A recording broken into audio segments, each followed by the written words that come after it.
Welcome back to Peace, Love and Tarot. This reading is for Sagittarius, Sun, Moon or Rising. And Saggy, this is the first reading I'm bringing you for 2020. And it's for the week of January 6th to the 12th. Now Saggy, Happy New Year to you. I hope you can feel the shift in energy. At the end of last year, it was intense. If you've been, looking at friends and family's posts on social media lately, no one's been saying I've had a blissful 2019. Most people were saying, I'm really pleased to see the back of it, and gosh, lessons learned, what a hard time. Well, we have turned a corner. We moved into 5D consciousness in 2019, which is one of the reasons why people were having such a hard time.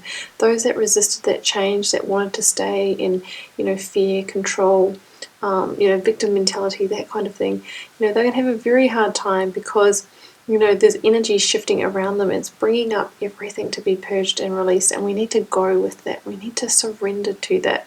But the good news is we have turned a corner.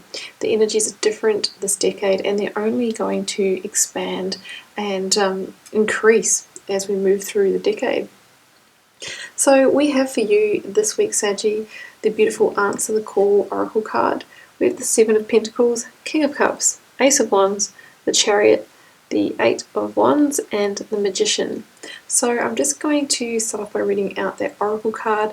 We have a theme here of no longer wanting to invest time and energy in things that are not bringing in the rewards, and finally moving towards what you truly desire, and understanding that you are the creator, and what's required is taking that action and really taking charge and taking control, stepping up and owning your destiny. So let's start off with the Oracle card, Answer the Call. What is your soul calling you to do? Your guidance is divinely guided. You're being called to answer the call of your soul.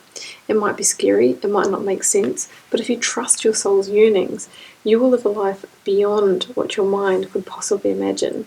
Answering your soul's calling is not a one-time thing, rather a lifelong dance. Deep down you already know what you long for. It's what your soul yearns for.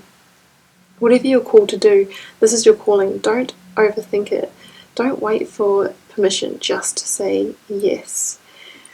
Yeah, look, some of you may have felt that in the past, maybe the whole of the last decade, maybe just 2019, that maybe you were putting effort into situations that just weren't reaping, returning to you. You just weren't reaping the rewards. The Seven of Pentacles can be the card of, I've put in hard work, but now I'm, contemplating and reflecting whether I got the value back that I truly deserved. And maybe now it's time to shift and put your time and energy somewhere else that is going to be fruitful for you. Whether that's in relationships, work or business, or friendships. I think you're having that realization that you haven't really received what you truly desire. Maybe you've been giving a lot more than what you've been receiving, and there's been, hasn't been energetic balance there, Saggy. And I think there is a yearning and a feeling that there is a call to be answered, that maybe you're putting your energy slightly in the place that's not quite right for you. And I think you are starting to, hear that message and understand that it is time to shift, time to change course. Now, I had the King of Cups here too in the recent past, and I drew a clarifier for that one, and we got the Two of Pentacles. So I really feel for some of you, there may have been some indecision for a while around the situation of kind of wondering, do I keep investing in it, or do I take my time and energy somewhere else? And there can be, with this combination here too, some sense of emotional instability, not feeling stable and secure in the situation, a little bit of an emotional roller coaster maybe. Sometimes it's all good and one pentacle's up and then the next minute that pentacle is down. The feeling of constantly, having to juggle or self-manage that situation, which, guys, takes a lot of energy. It's time to free up your energetic resources now and get back in control of your emotional powerhouse, like the King of Cups. I mean, the King of Cups is somebody who, when times get tough and emotions get choppy, tumultuous, he can sit there cool, calm and collected and compassionate and be unshakable. So it's time to say goodbye to situations that may have made you feel like you didn't have both feet on the ground, you didn't have a solid footing. Sometimes if we're feeling unsure about a situation, that's how we feel. And usually, when that feeling comes up, it's our intuition trying to tell us to move on, to change something, to answer a deeper call, a different call, because your soul is actually trying to point you in a different direction. And, Saggy, that's coming in for you.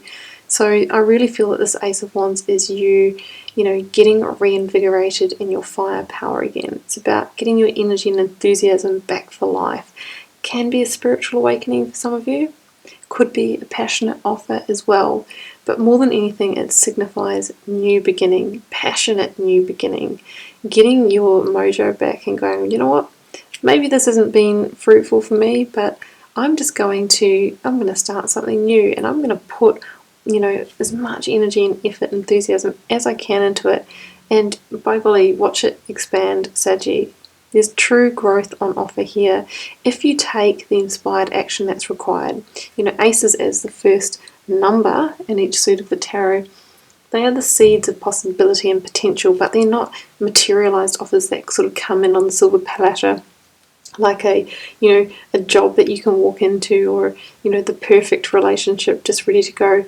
It's the seed. So it might be seeing that person that you admire, but you need to go and ask them out. It might be sort of deciding, okay, I kind of know what sort of career I want to pursue, and then walking past a job application or a course of study and then going, well, you know what, maybe that's what I need to get there. But it's about the universe kind of seeding these things along your way so that you can, connect the dots and start that journey. And, you're being passed a wand here, Saggy, and I think you are going to step into your power and learn how to use it. Because the magician uses his wand or her wand to create the reality that he or she truly desires. It's about having that awakening that you actually have all of the tools and resources within you to create your reality, but you just need to learn how to use them. And through that realization, you do unlock your infinite potential, and that's the potential that's required to create true abundance in your life. There's also the saying that, as above, so below. As your inner world, your emotional state, your emotional balance and security, whatever you're experiencing on your internal world is what you'll, the experience that you'll attract and see in your external reality. So we start from within, coming into a place of, power and groundedness and maturity.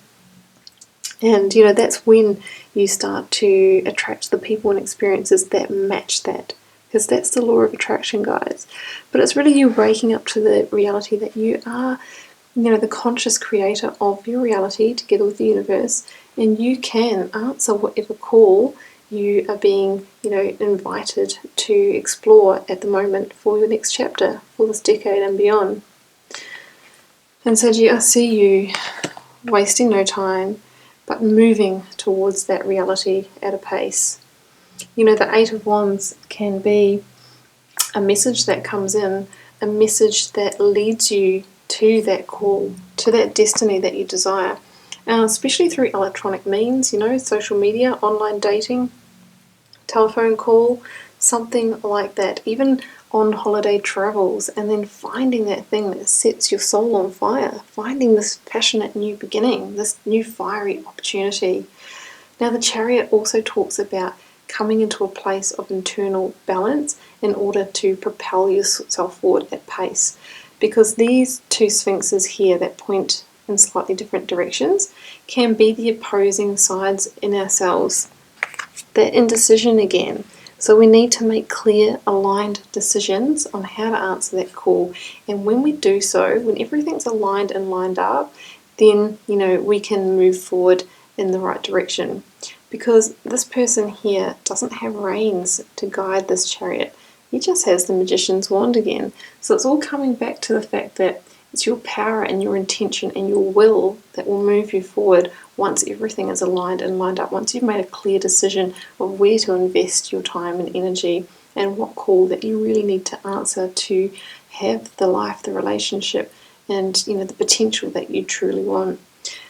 Both of these cards here can indicate travel as well, guys. Some of you might be relocating for an opportunity or shifting homes, or you might be traveling over this holiday season, and on those travels you might find something that steers you in the right direction, that is really going to be the focus of your next chapter, your next decade, that's really going to be this passionate new beginning. It's here for you, Saggy. So just make sure that you're paying attention to the signs, the symbols that the universe may put in your way, the people you may meet, what they may see, because I think that there is going to be seeds of this new beginning within those. So gee, I'm going to leave it there. It is actually a beautiful reading here for you to kick off the decade and the year. Just remember it's a general reading, so it won't be for every one of you guys. Feel free to leave me a comment because I always love to know how it's playing out in your daily life, and I'll see you back here next week for another reading.